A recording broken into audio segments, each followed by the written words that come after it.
Hey guys, gwyned here. I am bringing you the top 4 match from MPDC 25 Worlds. I am playing my Selesnya Aura deck, and this is game 2. My opponent is Dr. Chris Baker DC, and he is playing an Orzhov build, basically mono black control splashing for white. Won game 1, this is game 2. Take a look at my opener, 4 spells, 3 lands, got all my colors. Don't quite have double white yet, but the only thing I need double white for is the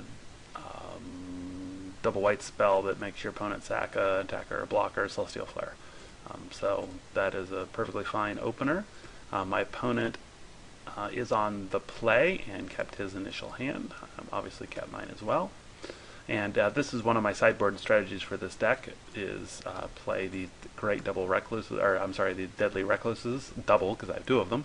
Just a really nice way of trading with any of his big things, can trade off with anything he plays, particularly against things like Gray Merchants, pretty good value here. And they can actually be, if you pump them even just a little bit with O-Card Dryads, can pack quite a favorable punch. So obviously here just drop the Guildgate and pass the turn back. My opponent once again has a turn 2 Basilisk Creature, one of the best cards in the format right now. Draw into a Kruvix Insight. A little early, only having 3 lands. This isn't something I'm going to want to play real early, simply because I need to continue to build up lands, and this will obviously make you discard lands. So play the Leaf Crown Dryad here, since it favorably trades with the Basilisk Creature, and he's not able to do anything, probably mana screwed. Definitely not a fun place to be. I find myself in that spot a lot, and yeah, it's not fun for either person when one person doesn't get to play. So here, swing in, obviously doesn't block, drops him to, down to 18, and here, obviously going to go ahead and play the Dryads here. Oh no, I played the Deadly Recluse instead. I think it would have been better to play the Dryads there, especially if next turn I drew a land. I'd be able to drop both of the Recluses, but it is nice to go ahead that, I guarantee I won't take any damage, but I just don't think that's not an efficient use of my mana here. Obviously, it does allow me to keep God's Willing up, which is probably what I was thinking at the time. But neither of these cards are so important that keeping up God's Willing, is probably the right thing.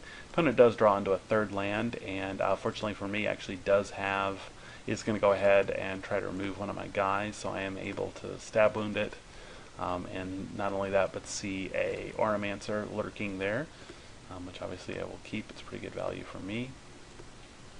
I'll give my Deadly Recluse protection from black, and obviously he can't swing in. I thought he was going to anyway.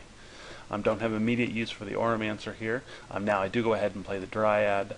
Lets me pump up one of the Recluses, and both get to go in there. He decides not to obviously not to chump there. Does have a Keening Apparition, which is very good against this deck, although I've discovered that particularly if you've got something like God's Willing or even Ethereal Armor, if you play it often, it forces them to use it early rather than destroying one of your creatures. And that's another good thing about these Deadly Recluses. This is really nice, is that having non-bestow creatures that you can put something like an Ethereal Armor on is really good, because basically it prevents the 2-for-1.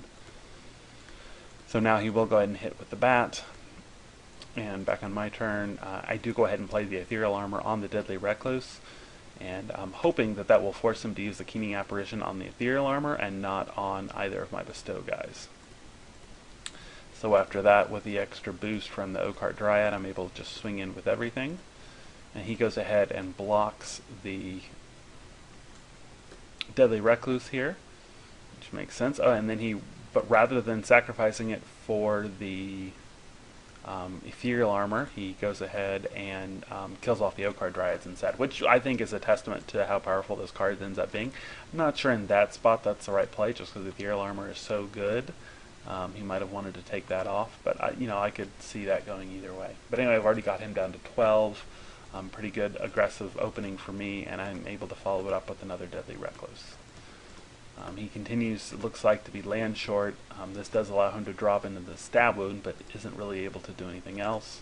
Find my 4th land, and here just go ahead and drop the Auramancer, which lets me get the O-Card Dryad back into my hand.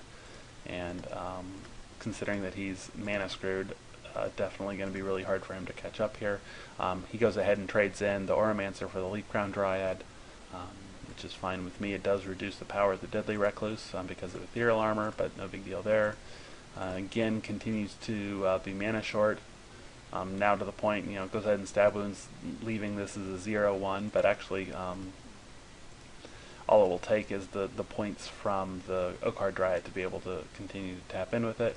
I'm drawn to my 5th land, and at this point I'm really ready. I could to go ahead and cast the Kruvix's Insight. But I think here going ahead and getting this Dryad online is probably the right choice. Just continue to force damage as much as possible, because that lets me get in for 5 here, dropping him to 3. He does finally find a 4th land, but probably too little too late, considering that he is down to 3 and I've got multiple sources of lethal damage. Does find a Quag Sickness here, which lets him once again take out the Dryad, but leaves him with only a 1-2. He is able to hit me down to 11, but I continue to draw pretty well, drawn to the Leaf Crown Dryad, and I'm able to pump up the Deadly Recluse such that I swing in for the win. So really hurt for him to be mana screwed, and I just had the draws when I needed them. So not nearly as exciting as the first game, but that was the top 4 match from MPDC 25 Worlds. I did end up playing in the finals and lost to Godzo, who was running a very good, actually same colors, but it was more of the mono white build that splashes black rather than a mono black build splashing white. Don't feel like I played very well in that game, and really wasn't nearly as interesting as particularly the first game of this match.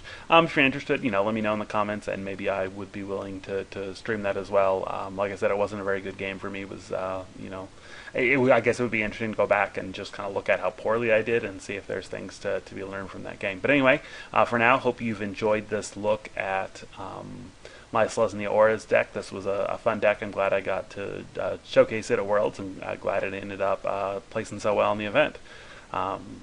So this was the end of this season of MPDC 25, but we're going to be starting up a new season soon, so pretty excited about that. Anyway, thanks for watching. In closing, let me remind you, you can keep up with all my writings and articles by following me on Twitter at the username gwyned42. That's GWYNED and the number 42. I also regularly publish articles over at puremtgo.com.